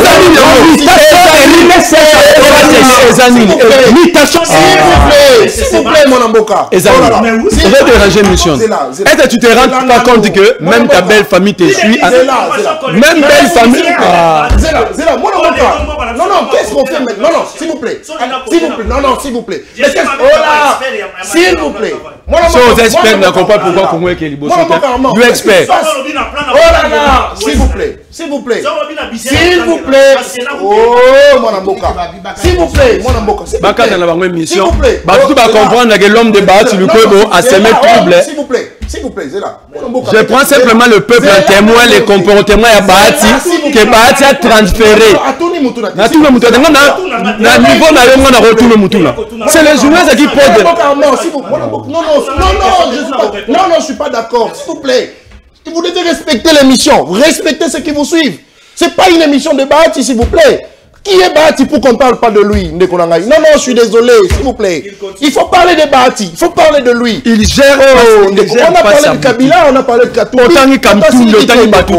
Oh là là. Si Kabila était étranger, Bahati a trahi parce qu'il a travaillé 18 ans avec Kabila. Il a trahi. C'est un traître, on doit l'arrêter. Il a travaillé 18 ans. Il a chanté, dansé pour un étranger Kabila. Tikangaï, finalement. S'il vous plaît. Finalement, messieurs. On était tranquille. Tu as avancé. Il faut pas retenir que les gens de Bat sont désordonnés. À gâcher émission Mubimba. Deuxième melo, Baba retenir la loi Bat Mema, il y a des tracteurs, mais il y a aussi un poison qui est l'engrais chimique. Ah, attends. Parce que bilo rote colline engrais chimique, ça dit va forcer au col nango et perdre la substance nango naturelle. Donc on mélange, tu relies l'ilala et zanga substance. Très bien. Un état fédéral. Un état fédéral. On devait réfléchir, mais à toquer na attaque. En fait, vous évitez la balkanisation, mais vous donnez des nationalités aux gens qui frustrent encore la société, ils ont fragmenté la société. Au lieu de nous dans la langage où ils sont biso. Yo bi Katumbi baza étranger ton demi. Olivier Kabila étranger, yoza congolais. La qui sa carte d'identité nous. La qui sa carte d'identité, c'est ça le document officiel ba la nationalité. La qui sa carte donc sur le balinga la bio vanda na matonge mingo komi congolais. Pe sa carte d'identité la chose à Congo. La qui sa carte d'électeur les identité Maintenant je vais te répondre à la question. Je vais t'aider. Le passeport ce n'est pas un document obligatoire. Parce que tu as passeport à sali 5 ans voyager tu n'as passeport et ça n'a utilité là. La carte d'électeur c'est pour les élections, même tous les majeurs bazoir en monter. Ce n'est pas un document officiel ni obligatoire. La nationalité on a identification ya peuple, pas ya population. Yo le besoin congolais, wapi carte d'identité la congolais. Très bien. État fédéral. L'état fédéral. Le fédéralisme en fait ils ont un système politique. Ce n'est pas plus mauvais en soi. Mais s'il faut réfléchir, c'est par rapport à l'état ya mboka na biso. Parce que l'état c'est un fédéralisme, mais ça fait l'état ekufate. Mais tu faut que tu aies un contexte ya mboka na biso. C'est comme dans le lobby na contexte ya mboka na biso, le fédéralisme c'est le masculin de la balkanisation. Par rapport à l'état ya mboka na biso. Et cette idée, j'ai suivi les gens de l'ensemble de dire que et ça idée à Kamita, tu n'as consulté personne. Oh! Bah désavoué! La relation téléphone en Ezakuna, bah pas publié. Très bien. Bah publié que. Bah publié. Ça veut dire que Kamita tout. Azan a excès des ailes mongo inutiles. Moi je peux même dire que il n'est pas au soir de son intelligence, mais dans la nuit de son intelligence. Oh! Mais c'est ça la vérité.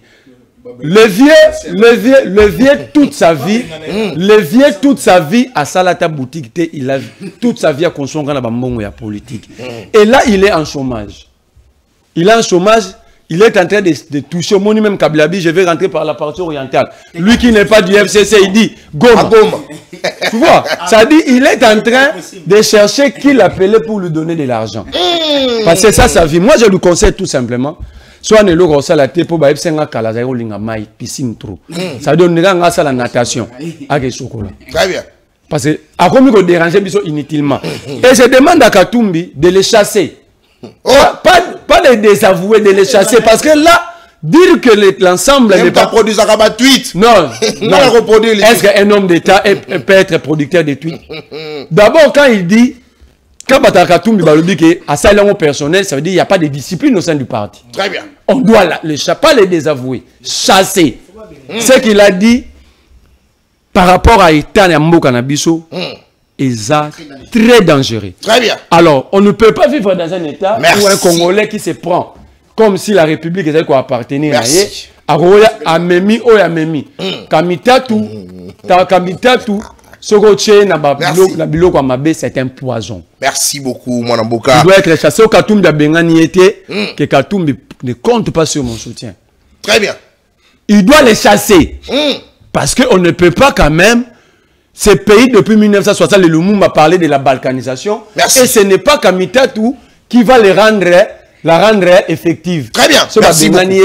Merci, mon Amboka. Je vais combattre Katumbi de la même manière que je combats Tshisekedi. Très bien. Merci beaucoup, mon Amboka. Allez, monsieur Essili. Émission libre débat, le Essili. Essili. Non, Essili. Allez, tout ce que Olivier Kamita, Thomas Maï. Maï na muta vite ya Olivier Kamita. Badia zaidi osa natation do asamta Maï. Tout ce que Léo Maï, mon Amboka. To lingi yote. To désavoué. Très bien, parce que là qui est dans la Elongo, Bakongomani. capitaine de la quoi? Il y a Fioti. Il y a Fioti. Il y a Fioti.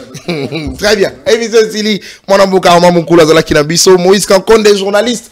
Gaston Piana, personnalité politique à Union Sacrée, mon amboka. Merlay, vous n'avez pas de réfléchir pour l'intérêt de la République. Mon amboka. Mon amboka Willy Bakonga, n'a pas son botte, mais minute Sili. Il y a le bagiso Kabila qui politique et politique. N'a pas son botte. N'a pas son botte. Au revoir.